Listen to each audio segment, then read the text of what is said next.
En mayo de 2003, 30 niños y mujeres ecuatorianos murieron en las profundidades de la selva. Todo fluía como si nada. Si los masacrados hubieran sido blancos, la sociedad se habría conmocionado, pero fueron indígenas no contactados. Muy pocos se enteraron, y a casi nadie le importó.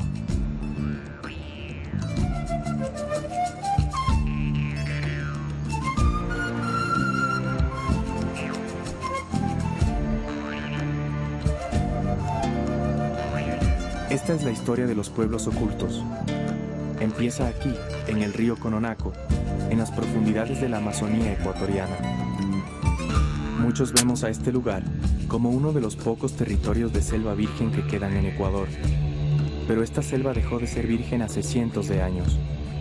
Muchos pasaron por aquí antes que nosotros, llevando un estilo de vida a veces pacífico, a veces cubierto de sangre, y siempre dependiente de la selva.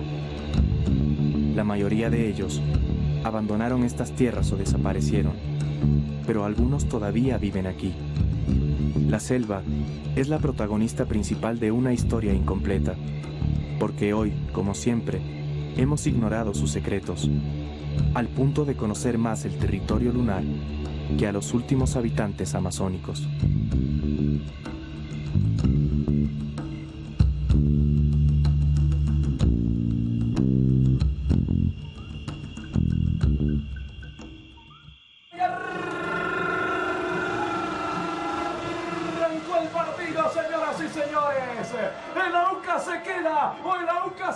El 22 de octubre de 2006, Aucas, el ídolo quiteño, se jugaba la categoría. Era un partido de vida o muerte.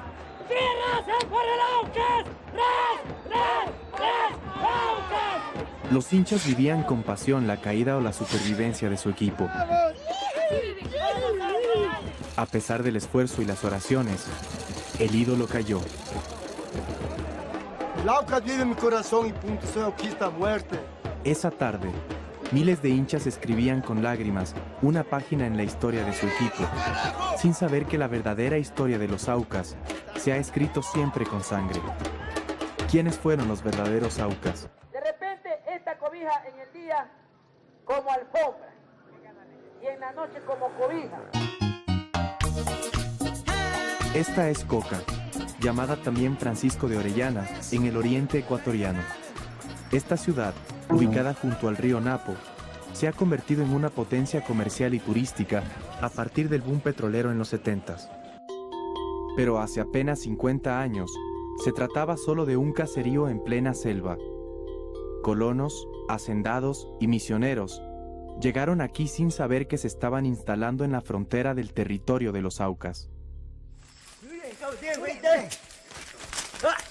No sabemos con exactitud en qué momento la palabra Auca fue utilizada para nombrar a un grupo de indígenas especialmente agresivo que vivía sin ningún contacto con la sociedad.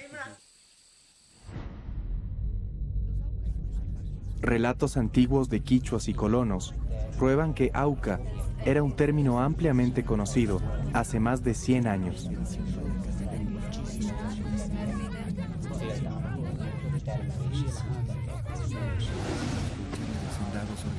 Subieron por el Chiripuno y llegaron a un lugar donde habían muchas casas, pero los salvajes mataron a los indios que habían quedado. Fue atacada por muchísimos. Los Aucas son muchos, tienen varios caseríos dentro del bosque. Están divididos en varias familias. El dialecto que usan es casi inarticulado, siendo por esto la conversación animada de ellos como los ladridos de una jauría.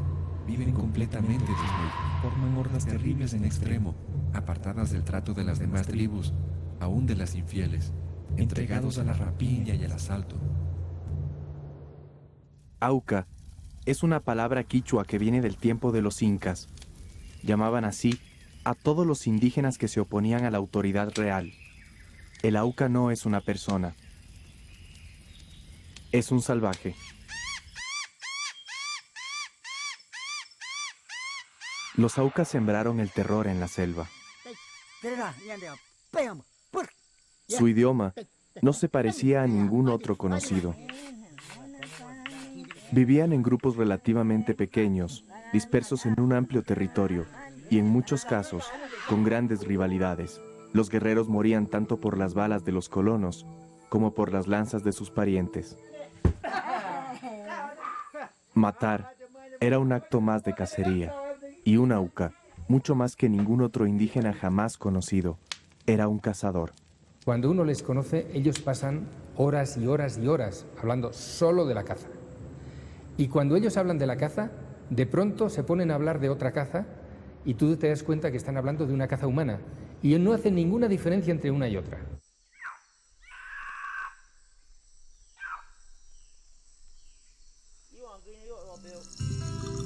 Si eran tan peligrosos, ¿por qué se insistió en ingresar a su territorio? La respuesta es sencilla. Los Aucas vivían sobre una mina de oro. Había llegado la era del petróleo y el Estado no halló mejor remedio que contactar a los salvajes.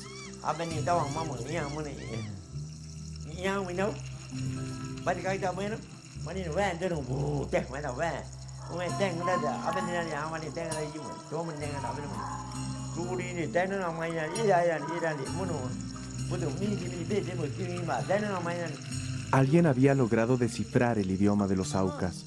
El milagro vino directamente de Estados Unidos. Everybody likes to go someplace. With the turn of a key, we are on our way. From country to country, we go with the greatest of ease. In many remote regions of the earth, however, the going is not so easy. Here there are no roads, rails, nor airports. No telephones, no newspapers, no schools. 2,000 tribes hidden away in vast jungles, trackless deserts, and frozen wastelands speak languages which have never been put into writing. Day after day, year after year, these forgotten peoples struggle for their very survival in a never-ending battle against a hostile environment. Illiterate and superstitious, they are aliens in their own countries, unaware of their rights and responsibilities as citizens. Speaking only their tribal dialects, they are isolated and alone in their own hopeless little world.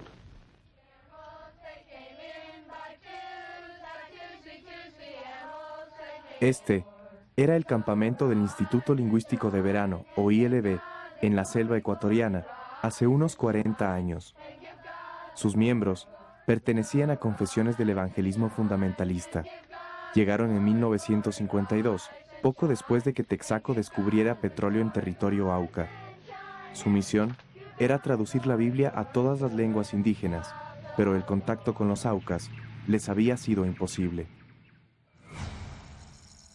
Raquel Saint, una de las personalidades más carismáticas del ILB, estaba decidida a contactarlos. En 1955, una mujer Auca fue secuestrada por colonos. Dayuma se convertiría en la puerta al mundo de los Aucas. Raquel con ella aprende muchas cosas. no solamente aprende el idioma, sino aprende el jeroglífico que es un grupo guaraní y se da cuenta cómo funciona el sistema de alianzas y cómo es el sistema de violencia o de paz. Y se da cuenta que entonces esa es la llave para contactar con su grupo. La voz en la radio era Dayuma.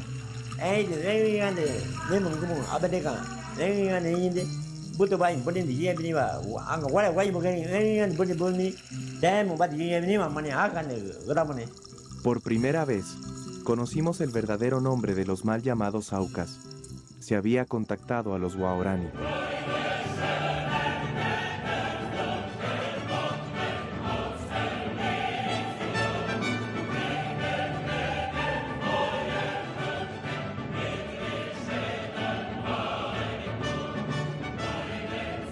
Con avionetas del ejército y de Texaco, Raquel Saint reclutó a la mayor cantidad de guaraníes posible. Hay una evidente coincidencia que está en todos los documentos, de tres instituciones fundamentales, que es el ejército ecuatoriano, que es Texaco y que es el ILB. ¿Qué hacía el Estado? Al Estado, como siempre, le ha traído sin cuidado a los indígenas sin contacto y le parecía muy bien que le solucionaran un problema sin tener que intervenir para nada. El ILB creó Tigüeno, un poblado guaraní que se convertiría en su primer paso a la civilización. Cientos de guaos llegaron aquí. Los misioneros iniciaron la evangelización, ignorando que muchos guerreros convivían ahora con familias enemigas, en medio de un estilo de vida ajeno para ellos. A pesar de eso, los evangélicos promocionaban el éxito de su tarea pacificadora.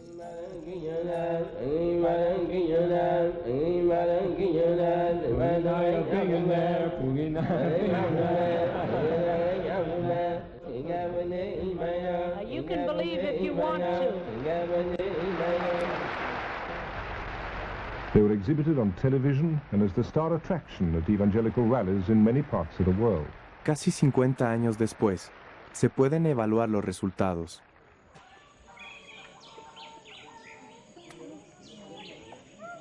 Tobeta es una pequeña comunidad en el Parque Nacional Yasuní. Dabo es el líder y uno de los guerreros contactados por el ILB. Lejos de allí, Tigüeno es territorio de Babe, civilizado también por los misioneros evangélicos. Aunque viven separados, Dabo y Babe tienen mucho en común. En primer lugar, son primos. Compartieron buena parte de su juventud en la selva. Tanto Dabo como Babe son guerreros respetados y temidos por los guaraní. Pero hay algo más significativo. Ambos poseen lanzas de un grupo no contactado, lanzas Taromenani. Esta lanza es distinta a la guaraní y para cualquier guerrero es un tesoro. Las bifurcaciones talladas en su punta la convierten en una compleja obra de arte, mucho más letal que la lanza guaraní. Es difícil creer que aún existan grupos sin contacto. Su lanza es una de las principales evidencias de su existencia. Lo que nunca imaginaron los guerreros y artesanos Taromenani es que su arma sería utilizada contra sus mujeres y sus hijos.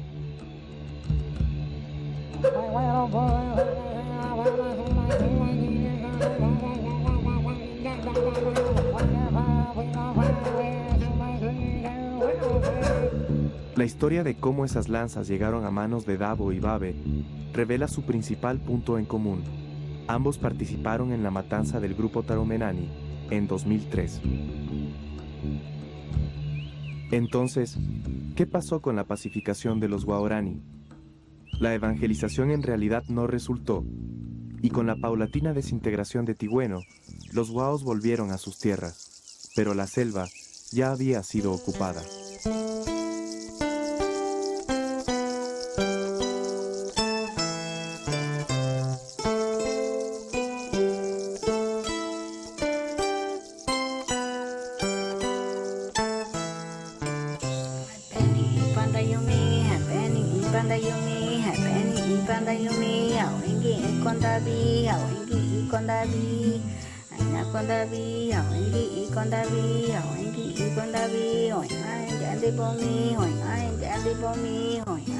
Quemaron toda la ropa de primera vez, toda mi ropa me quemaron, todo desnudo, todo me sacaron, todo quemaron de candela. Yo quedé con desnudo, yo de miedo tapaba con hojas. No dormía nada no dormía. Solo pensaba a mi papá y a mi mamá. No sabía ese idioma guaraní. Ahí me he luchado bastante yo. Ahí pensando, ¿cuántas veces he luchado yo? Olga es quichua. A sus 14 años, Dayuma la entregó a Babe y desde entonces vive como una esclava. Babe la desprecia, pero la mantiene a su lado porque habla quichua, español y guaraní. A través de ella, Babe se ha comunicado siempre con colonos, misioneros o petroleros. Como Tigüino, muchas comunidades guaraní se instalaron en las vías petroleras. El contacto trajo palabras valiosas como compañía, convenio y paro. Los mayores tienen que cobrar gratis. Así han dicho. Y ahora en este mes creo que yo voy a cobrar también. Babe no trabaja, pero recibe un sueldo de Petrobel. Para una petrolera, mantener a los guaraní tranquilos es más rentable que poner en riesgo la producción. Babe descubrió la nueva selva de recolección. Babe va perdiendo su personalidad guaraní y va adoptando una personalidad que él nunca ha entendido. Fíjense, hasta ahora el Estado o la ONAE, sus dirigentes indígenas, jamás han hecho ni el más mínimo esfuerzo por explicarle a un guaraní qué es Ecuador. ¿Con quién va a aprender a ser ciudadano? ¿Con los ladrones de tierras? ¿Con los petroleros que lo tienen como un monigote, que se burlan de él constantemente? ¿Con los militares que en cuanto pueden se llevan a una de sus muchachas? Babe es un producto del patio trasero de nuestra civilización, ¿no?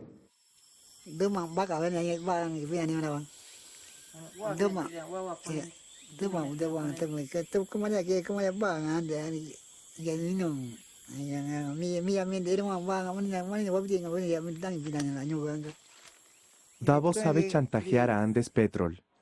Todos los días bloquea la vía con una cuerda. Los trabajadores de la compañía esperan a que a Davo se le antoje darles paso.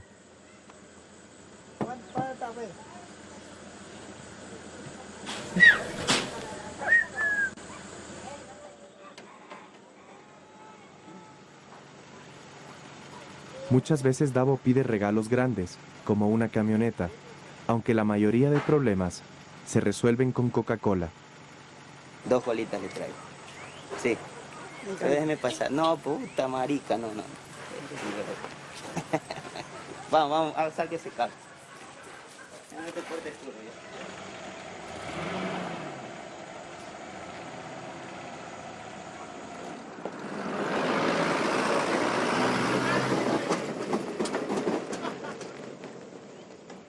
Dentro de sus programas de responsabilidad social, las compañías petroleras intentan mejorar la calidad de vida de las comunidades guaraní, pero ese concepto se ha desvirtuado, y lo que en verdad ha ocurrido es que los guaos se han convertido en mendigos del petróleo. Es algo penoso. Más bien algún tiempo nos dejarán solo con cosas y sin fundamentos. Por ejemplo, yo hablaría sobre de mi papá, de mi padre. Hay veces él cuando ve cosas quiere. Por ejemplo, dice, regálame una cola. Entonces yo le digo, ay papi, mejor dicho, vamos a tomar un tazón de chicha. Las cosas se van extinguiéndose. Y eso me preocupa mucho. La historia familiar de Davo es una de extinción y supervivencia. Su padre fue uno de los guerreros más temidos de la selva y sembró en él la necesidad de matar para prevalecer. Esa naturaleza feroz marcaría el destino de un guerrero que jamás tuvo contacto con nuestra sociedad, su primo Taga.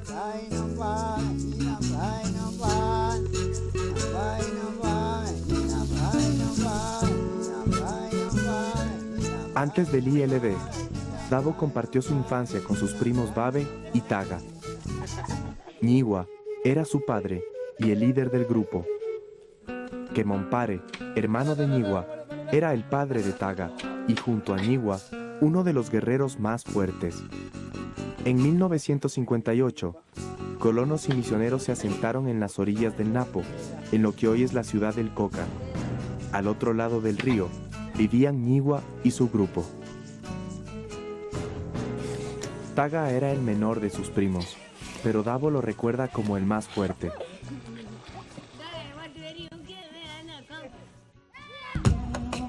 Con la aparición de los colonos, los tres jóvenes pondrían a prueba su capacidad para la guerra. Ñigua lideró los ataques al Coca, matando un buen número de colonos.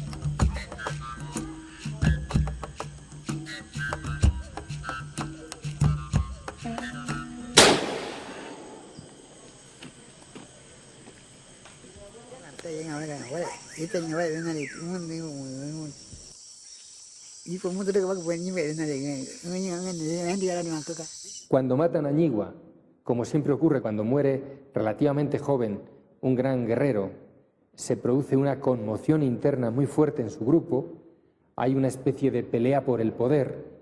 Durante un momento Kimontare parece que es el hermano del muerto, parece que va a hacerse con la jefatura del grupo, pero Kimontare es muy poco querido.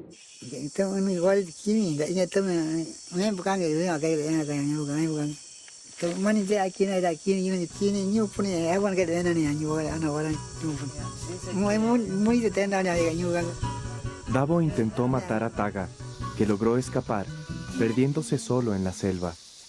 Poco después, el ILB reclutó a Davo y su familia. No hubo más pistas de Taga. La selva había quedado abandonada.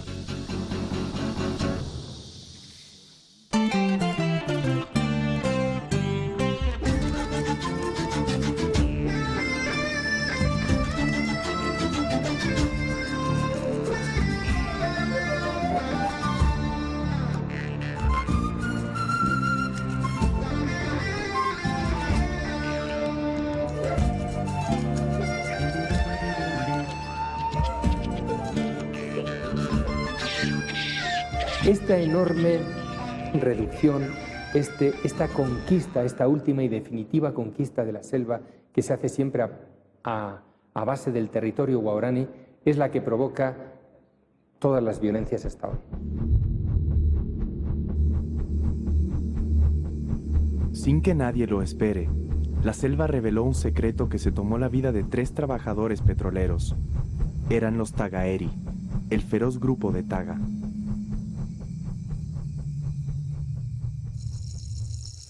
En las décadas de los 70 y 80, se registraron varios enfrentamientos entre los trabajadores petroleros y los Tagaeri. Con los petroleros armados, es probable que muchas muertes jamás hayan sido registradas. ¿Qué ocurrió con Taga? La respuesta podría encontrarse en 1984. Más o menos a las 11 y media topamos a los terminales. Ahí topamos una lluvia bastante fuerte lluvia, un tronco, había una curva, así topa de canoa, una playa. Ahí pincharon canoa. Manuel trabajaba como guía para la petrolera CGG cuando su lancha fue atacada surcando el río Cononaco. Fue herido por una lanza Tagaeri, pero logró escapar. El líder de los guerreros atacó al motorista herido.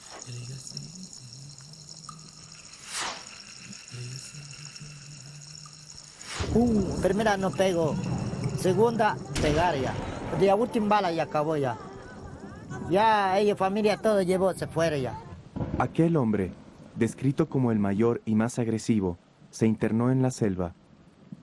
¿Era Taga ese guerrero?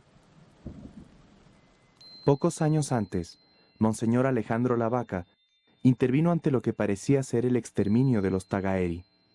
cuando Alejandro está cada vez más angustiado porque no puede parar el avance petrolero sobre las tierras Tagaeri, lo primero que pide es que hay un terreno que se deje unos años sin entrar nadie ahí hasta que podamos hacer un contacto pacífico con ellos. Esa es su propuesta. Como eso no se acepta y la exploración de CEPE, en ese momento CEPE, sigue adelante, entonces Alejandro propone un plan de contacto.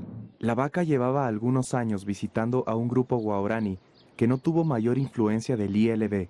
Con ellos, aprendió sus costumbres y su idioma.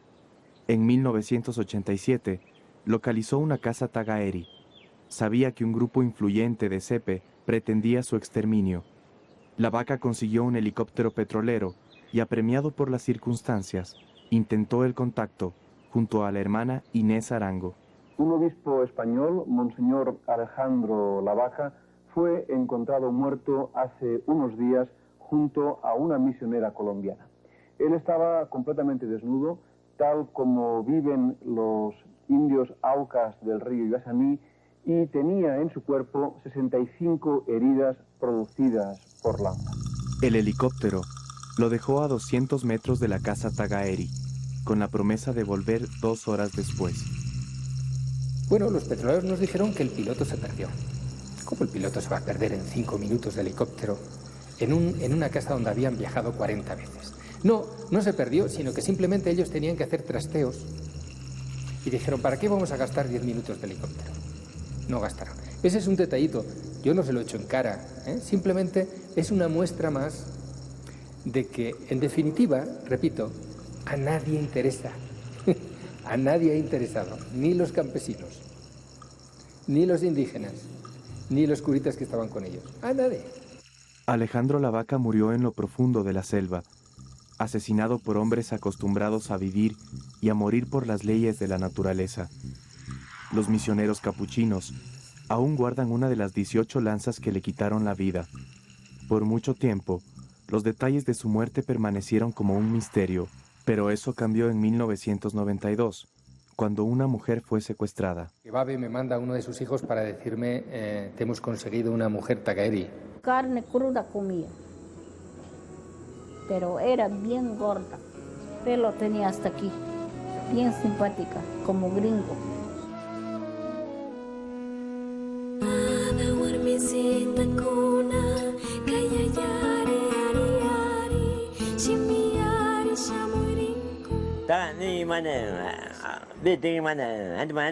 Omatuki nos contó cómo había sido la escena. Ahí nos llevamos la sorpresa de que Alejandro había hecho un contacto, y Inés habían hecho un contacto pacífico con el grupo Tagaeri, que habían estado varias horas con ellos, que habían comido con ellos, que se dieron cuenta de que dentro del grupo Tagaeri había bastante tensión. Las mujeres Tagaeri querían hacer el contacto con los de fuera, porque estaban muriendo demasiados, porque estaban viviendo mal. Omatuki dijo que el contacto fue pacífico al comienzo. Si fue así, ¿por qué los Tagaeri mataron a La Vaca?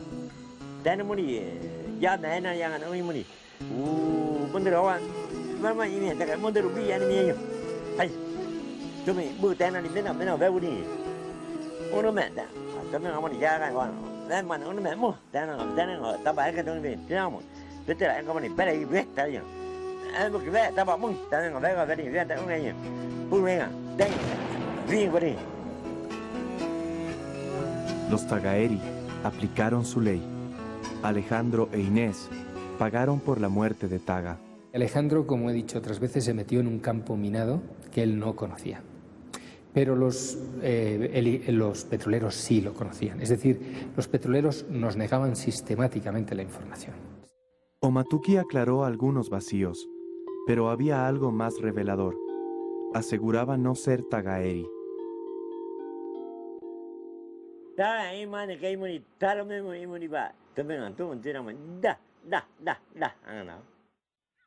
Omatuki era Tarahumenani. Babe la había secuestrado cerca de una casa Tagaeri, como esta, fotografiada por un helicóptero petrolero. Según ella, los Tarahumenani se aliaron con los Tagaeri. Luego de una época de intercambios familiares y paz, conflictos internos terminaron con la alianza y los Taromenani exterminaron a los últimos Tagaeri.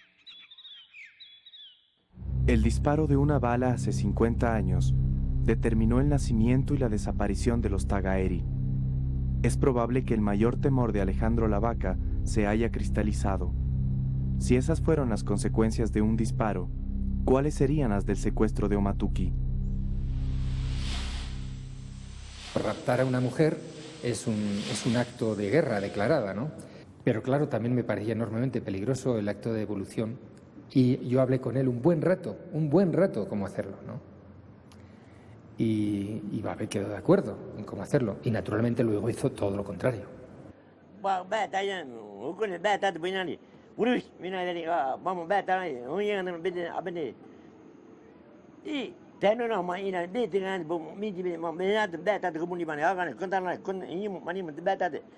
Entran en la casa, cosa que no deben hacer. Toman la comida de la casa, cogen sus lanzas, ¿no?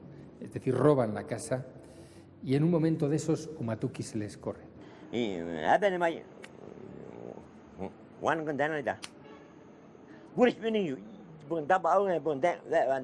11 años pasaron para que Babe vengue la muerte de Carlos Omene, pero esa no fue la única razón para atacar a los Taromenani.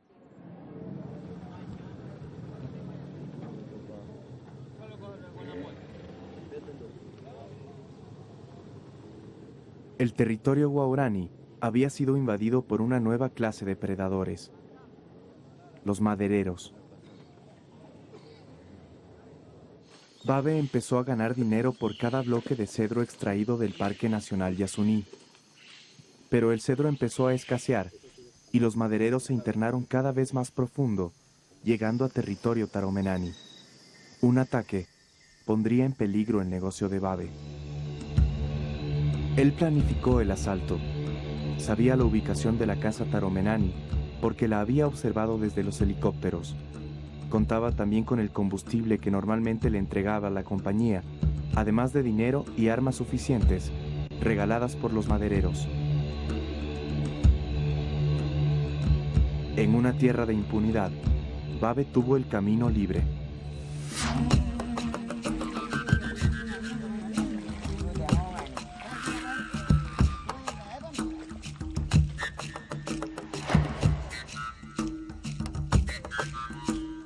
En mayo de 2003, 9 guaurani emprendieron la expedición que vengaría la muerte de Carlos Omene y facilitaría el negocio maderero.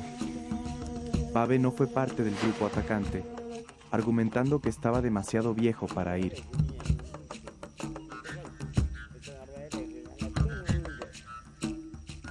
Los atacantes navegaron un día en lancha y caminaron 3 más hasta dar con la casa Taromenani. De acuerdo a sus testimonios, dentro de la casa solo habían mujeres y niños. El único hombre adulto reposaba herido sobre una hamaca.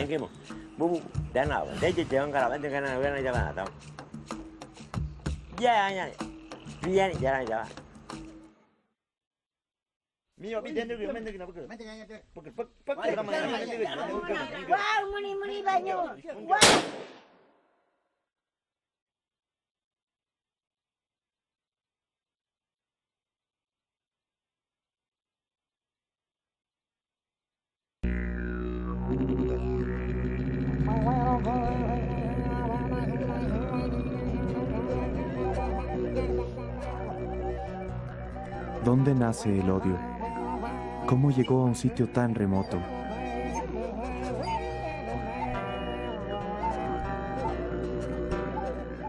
Para un grupo pequeño como los Taromenani, la desaparición de 30 mujeres y niños es una sentencia de muerte. Fue un acto cobarde, que nada tiene que ver con las leyes de la selva. Después de muertos, los cuerpos fueron lanceados y la casa quemada.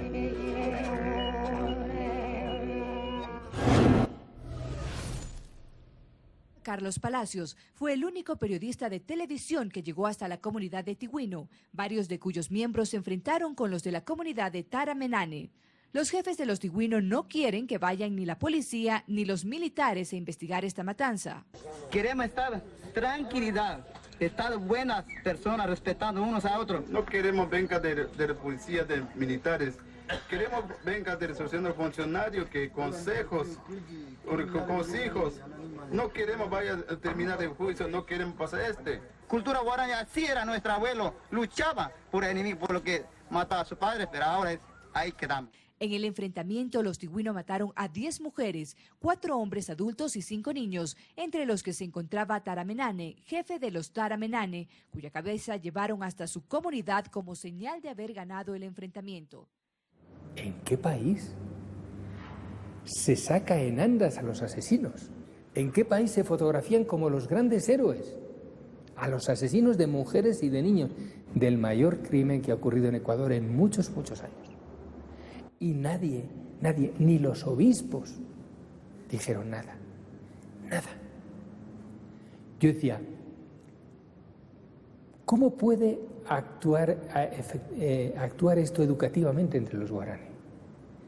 ¿Cómo le voy a decir yo luego a un guaraní? No puedes matar a mujeres y niños. Pero si son los héroes. A nadie se le hubiera ocurrido en Ecuador sacar a los policías de Fibeca de héroes. No. Eso la gente ecuatoriana no lo admite. Los periodistas ecuatorianos no lo admiten. Ningún ecuatoriano. ¿Y por qué admiten lo otro? Pues estamos en lo de siempre, ¿eh? Porque no son personas. No son personas.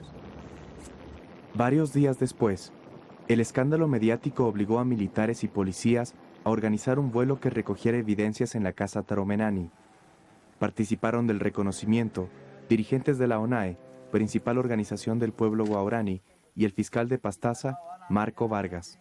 Fue una operación increíblemente mala, tan detestable a mi parecer como el asesinato. Porque era una oportunidad.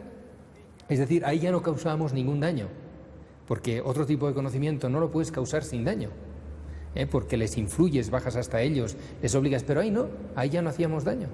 Bueno, ya que se ha hecho una matanza, siquiera saquemos la parte positiva. Tampoco la sacamos.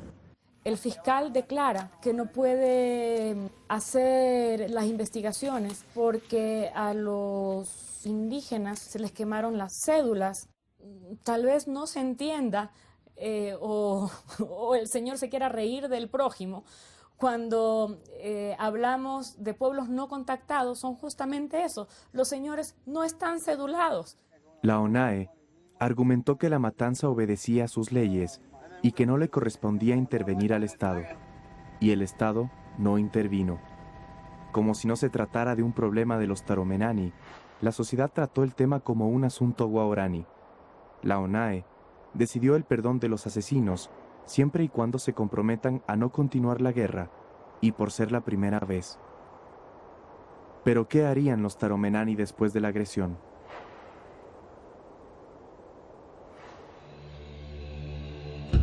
Esto es lo que queda de un maderero colombiano, ajusticiado en la selva.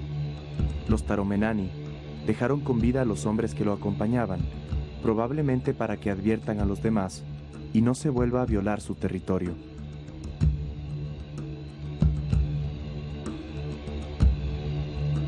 O sea, nosotros íbamos bajando y propiamente ellos subían, como somos conocidos, nos pararon un ratito, dijeron tengan mucho cuidado, que en vuelta nos atacaron los no sé pues cómo le dirán, los Taromenani les dicen, pues no. Pasando la troza del árbol, me rebalé vuelta para atrás. A lo que me jalé vuelta y pegué la carrera, ahí me dañaron a mí. Él es Andrés Moreira, recuperándose de un lanzazo en la espalda. Su compañero William Angulo fue lanceado 3 veces, no pudo superar la infección y falleció. Su madre vendió lo poco que tenía para costear el traslado de su cuerpo y entierro en Esmeraldas. Andrés sobrevivió y regresó a su familia, a la supervivencia. Estos campamentos se filmaron poco después del ataque, a solo 13 kilómetros de una casa Taromenani. Cientos de ecuatorianos y colombianos arriesgan su vida por $8 diarios en la extracción de cedro del Parque Nacional Yasuní, un área supuestamente protegida. De las tribus no conocía nada de esto. ¿No? No. ¿No te da miedo saber que de pronto podrían aparecer por ahí unas personas y matarles? No siento ningún temor, ¿para qué voy a decir? 4 años después de la matanza, la historia se repite. El puerto pasó del río Tigüino al Shiripuno. Babe dejó de beneficiarse de la extracción ilegal, que ahora se da en territorio de Manuel Cahuilla. Él es el nuevo cacique guaurani, protector de los madereros. Ellos dicen ahora, el maderero a mí me está dando plata, ¿el ministerio qué me da? Entonces, como el ministerio no me da nada, el Ministerio del Ambiente, el ministerio no me da nada, el ministerio no puede entrar aquí en mi territorio y no puede regular. Para combatir la extracción ilegal de madera, se necesita un ejército. Y este es parte del equipo con que cuenta el Parque Nacional Yasuní para su protección. Hemos insistido más de una vez el apoyo a la brigada, a la marina, para que nos apoyen en los operativos, en los patrullajes. Sin embargo, la excusa ha sido siempre es que no tenemos, si ustedes nos dan la logística necesaria, nosotros vamos. Nosotros no tenemos recursos, es lo que nos han dicho siempre. El mapa del Parque Nacional Yasuní revela una historia de impunidad y muerte. Alejandro Lavaca murió cerca del río Tigüino. La matanza del grupo Taromenani ocurrió al sur, en la selva del Curaray. Varios kilómetros al norte, en el Cononaco Chico, se registraron los ataques a los madereros. La extracción de madera se da con la complicidad de las comunidades guaurani de Tigüino y Ñoneno. Por todo eso, desde 1999, los límites de una zona intangible en el parque para la protección de los pueblos no contactados se venían definiendo. ¿Por qué no se llegó a firmar el decreto? Cuando estaba el decreto ejecutivo listo para ser firmado por el presidente de la República, llegó una carta del doctor Shang, representante de Andes Petroleum, oponiéndose a los límites propuestos. El doctor Shang, representante de la compañía Andes Petroleum, se lo digo con todos los nombres y apellidos que puedo nombrar. Esos son los chinos. Exactamente. Los herederos, Andes Petroleum compró lo que era antes de Encana. De una delimitación que nos afectaba de una manera, cambian a una delimitación que nos afecta incluso en el bloque 14. Pero en ningún momento en contra del proceso de la delimitación. ¿Quién manda en el oriente, Shang o Palacio? Palacio. Cuando los medios ejercen presión, ellos mandan. Poco después de esta entrevista, el 3 de enero de 2007, se firmó el decreto de la zona intangible. No sé si los madereros en este momento ya tienen una copia del decreto y saben que ya no pueden entrar a la zona intangible.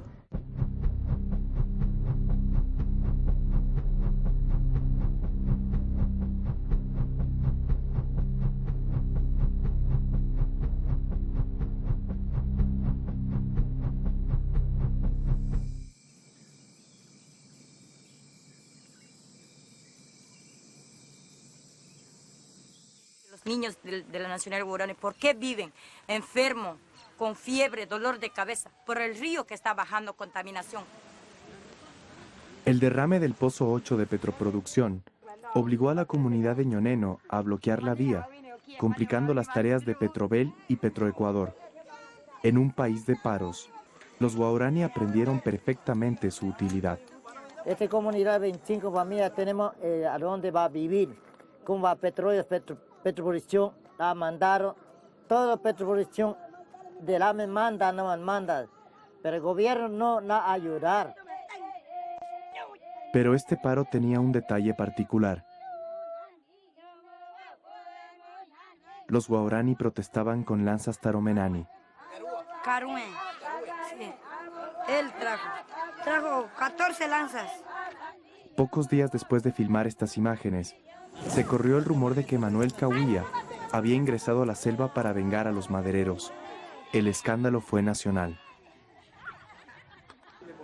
Todos se reunieron: ministros, prensa, ecologistas, dirigentes, policía, militares, y todos hablaron. La intangible no es una protección nuestra, es un derecho de los pueblos ocultos. Por tanto, se requiere un trabajo con apoyo de las Fuerzas Armadas. Nos dijeron que no nos podían dar el permiso porque primero tenían que contar con su BEN. Decir que la institucionalidad del Estado se haga presente. Es darse cuenta que estamos aquí ante un caso de genocidio. Contamos con los recursos, con los medios que son indispensables para este tipo de tareas. Emergencia, pido a ustedes como autoridades, ayuda, si no, yo voy a decir como guerra, para que defienda propio hermano. Me pareció inconcebible que 3 ministros fueran al Coca. ¿Y cuál era el gabinete de asesores de los ministros? Se le manda al ministro a ser un investigador. El ministro no está para investigar. No puede perder el tiempo en eso, me imagino. Tampoco está para asistir a una asamblea popular, donde la mayor parte de la gente tiene una gran voluntad y un absoluto desconocimiento. Esa tarde, el ejército prestó uno de sus helicópteros. Volamos a Tigüino en busca de evidencias que confirmaran o descartaran el rumor. Los ministros se encerraron en una oficina de Petrovel, mientras la prensa observaba un clásico de fútbol guaraní, Bataboro contra Tigüino. Luego al puente del Chiripuno, donde el ministro de Defensa pudo comprobar el delito: madera apilada en bloques, las lanchas, los participantes del negocio, y hasta presenció a una guaraní cuando se enoja.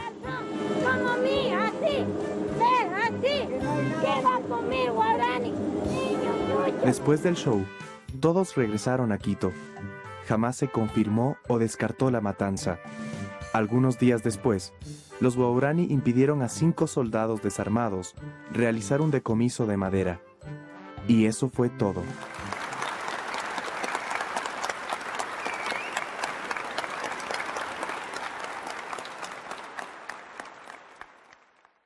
Vamos a poner una denuncia porque se ha cometido un delito contra el medio ambiente, que es la tala ilegal de madera y obviamente la destrucción de bosque nativo. Lo que queremos es que vayan haciendo las investigaciones, vayan determinando autores, cómplices y encubridores, y que una vez que se formen el juicio procedan a la instrucción fiscal. Esperemos que sea inmediato y que no tome un año, no, que nos tome tal vez un mes como máximo. Usted no se va a amilanar. Para nada, no, tenga la certeza que no, nunca lo he hecho. En todas mis funciones públicas que he desempeñado, jamás me he amilanado ni pienso hacerlo. Hasta la edición de este documental, se presentaron 5 denuncias en la Fiscalía del Cauca relacionadas al comercio ilegal de madera. Los nombres de los integrantes de la mafia maderera son de dominio público, pero nadie ha sido detenido. Pareciera que nos estamos encontrando con un monstruo al cual no le terminamos de encontrar la cabeza, porque los fiscales poco o nada hacen respecto a hacer seguimiento a las denuncias que se han presentado. A ese monstruo el Ministerio del Ambiente no le encuentra cabeza. No tengo un dedo acusador para poder iniciar acciones contra un hombre. Tal vez el monstruo no es un hombre, pero sin duda tiene una cabeza, mucho más astuta y clara de lo que parece. Las lanzas encontradas en el cuerpo de Alejandro Lavaca representaban una herramienta de estudio,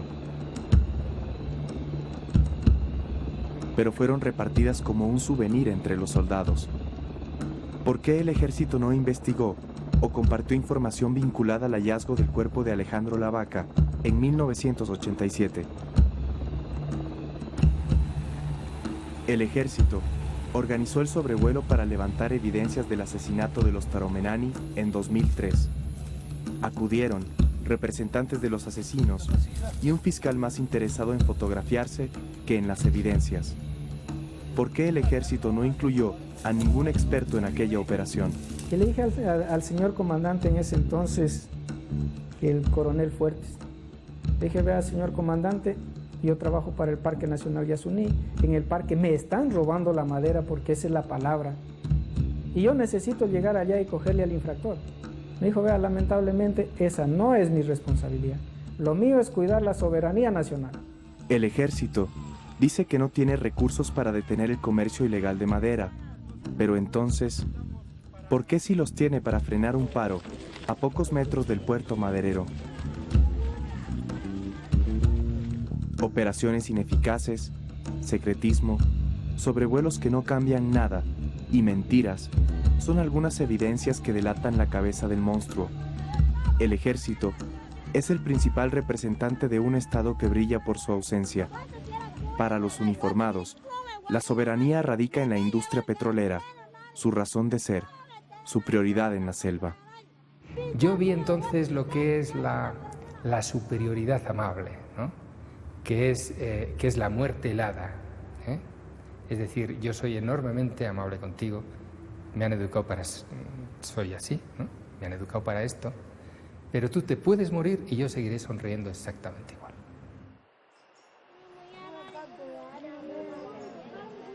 Porque nosotros ahora somos guaraní, pero vivimos civilizados. Eso necesitamos las cosas de afuera y de otro lado guardamos la cultura. Es donde mucha gente tiene que dar la cuenta, porque nosotros somos un gente que tenemos mucha riqueza desde Ecuador, no solamente para nosotros como indígenas, para el bien de todo el país. Los madereros están ganando la batalla en la selva, pero aún hay esperanza.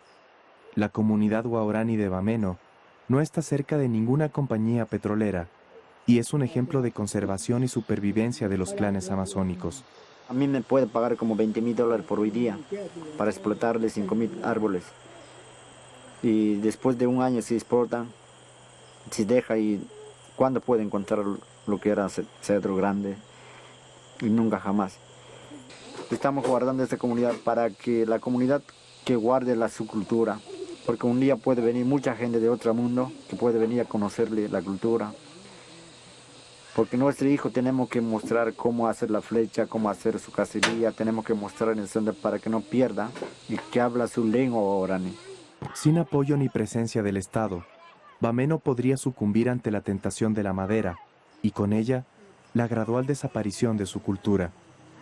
Pero ese no es el único problema. Los niños no beben agua del Cononaco porque ha sido contaminado, pero los taromenani sí lo hacen. Cada uno de los ya constantes derrames de Petroecuador los mata lentamente. Su entorno ha sido invadido al punto de que sin un contacto adecuado, de todas formas morirán.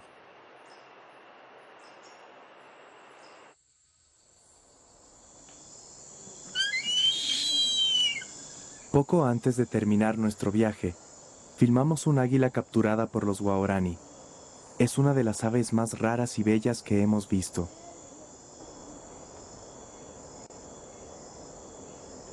Sus captores no la comerán, pero tampoco la dejarán libre.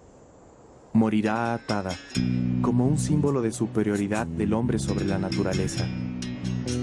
Aún así, el águila se mostrará feroz, recordándonos que la selva también es un territorio de muerte.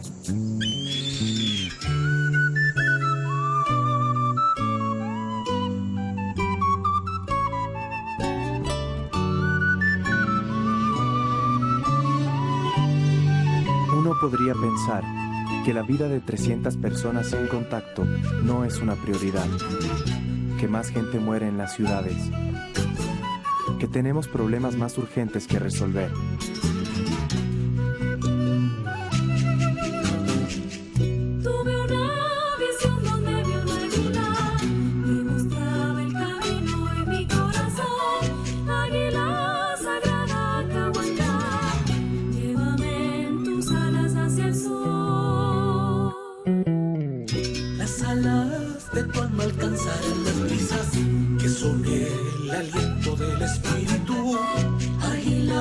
Enséñame a mirar más alto, cura mis alas rotas con amor.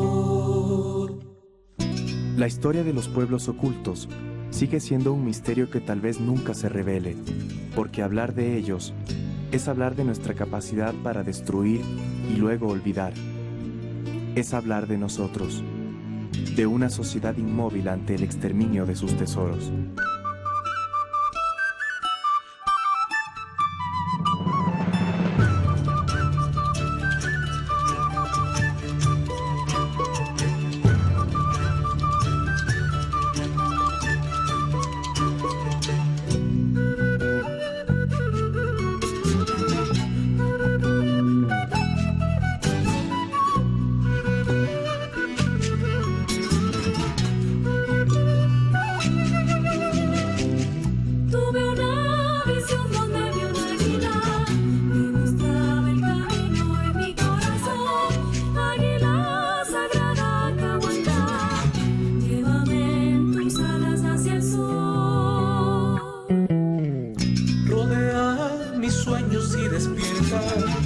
toda magia y esencia que pueda cambiar la vida de tu pueblo, Taromenamí, hijos de la selva y el jaguar.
De muertos que escriben con sangre promesas, otro latido tirado en la acera, otro estallido, otra guerra, otra vez el sur agonizando, buscando a la virtud en el asfalto. Otra vez nos despierta el llanto de una voz que grita sin tocar tus manos, y tú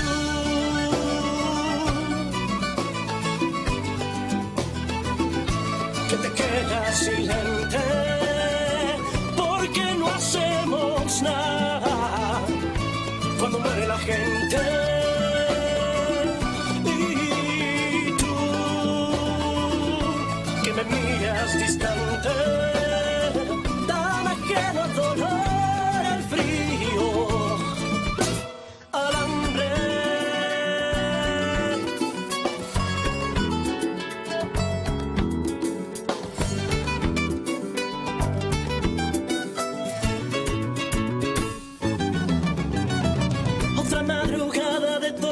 Y batallas de silencios que ensucian esta clara mañana. Otra vez han sembrado el terror, cegando al porvenir, envenenando al amor. Otra vez el sur agonizando, desamparado va rodando cuesta abajo. Otra noche sin luna, otro retraso, otra vez se pierde la dulzura de tus labios y tú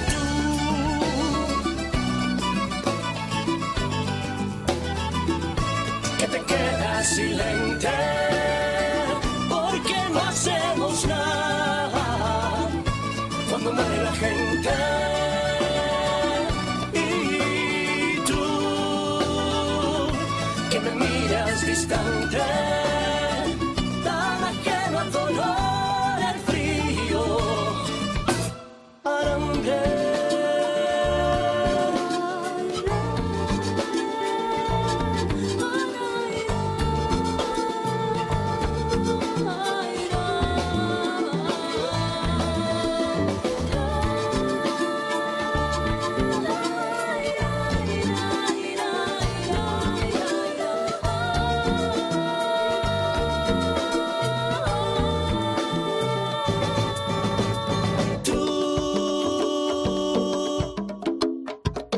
Que te quedas silente